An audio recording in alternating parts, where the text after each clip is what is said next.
Here's a question from my end. Suppose that I am a software engineer now employed in a tech company in America.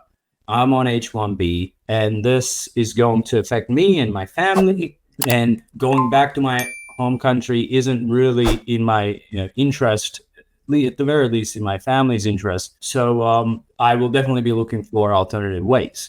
What could be the most immediate alternative ways that I can look at, sort of like switch to visa and gain more independence to continue staying in the US? That's a great question. And I think that's really the question that ought to drive people to reach out to Visa Franchise and give us a call, shoot us an email. Because there's a variety of ways to solve this issue, right? One of the things I think you're alluding to is there's a whole class of visas called the talent visa, right? Hey, you want to come to the US, get to E2 visa, L1, or straight out a green card? We've been doing this for the past 10 years, and we wrote a book. It's called Own Your American Dream. What is special about this book is that we went back and have spoken to 21 successful applicants who opened up their businesses here and who are continuing to live the American dream. Hear it from them, because they talk about their fears, their mental state, what went wrong, what went right. The entire blueprint is there. You could just buy the book right here. You can just read it and make up your mind. Continue your video. And the talent visa, I'll refer back to something I said earlier, which, I don't always, maybe I say it too frankly, but there's a basic trade here where the United States government says, we don't want you here unless you can give us something. And the talent visa is one answer to that trade question. The talent visa allows an applicant to say, listen, I have extraordinary talent and ability. And if you permit me to live and work in the United States, not only will I benefit, but the United States will benefit. I will create jobs. I will create opportunities. I will improve systems. I will improve institutions and organizations because I'm a talented person. The talent visa would be a natural place for someone with an H-1B visa who's feeling a little anxious about circumstances to move. Right? That would be the first conversation I would have with anyone who reaches out today, anxious about their status. Have you considered a talent visa? And the way those visas are submitted is that a team like Visa Franchise, working with a lawyer like me, will gather evidence of that person's extraordinary ability, things they've accomplished professionally in their lives, and demonstrate and show to the United States government, hey, this person's really talented, and we are all better off with this person in the United States. Sure. And what you're referring there, the technical name of it is the O1 visa. O1As and O1Bs for differently talented people, for sure, who may not be on H1B. But for those who are on H1B, I guess O1A seems to be the most natural progression from here onwards, correct? Absolutely.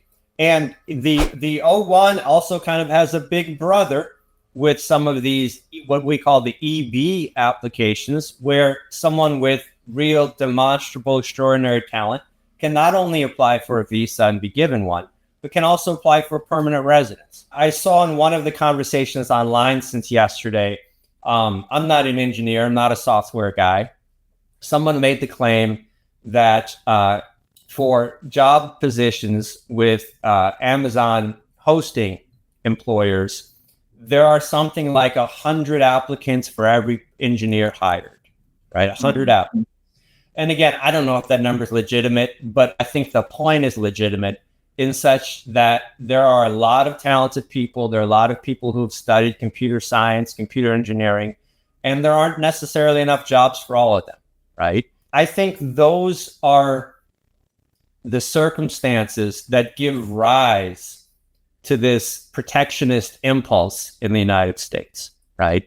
This sense that, well, there aren't enough good, high-paying tech jobs to go around. It's the job of the United States government to protect those opportunities for Americans. Is that the right thing to do? It's hard to know, right?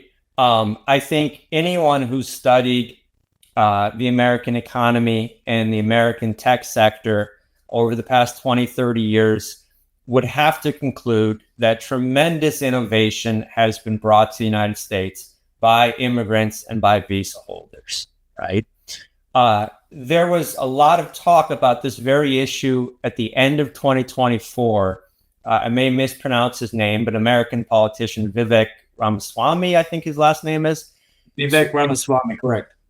Tweeted in support of the H-1B program, received a lot of negative feedback. Elon Musk weighed in on Twitter or on X supporting the H-1B program. And this was before President Trump, who had been elected, had even yet been sworn into office. And there was a big kerfluffle about this issue, 9-10 months ago.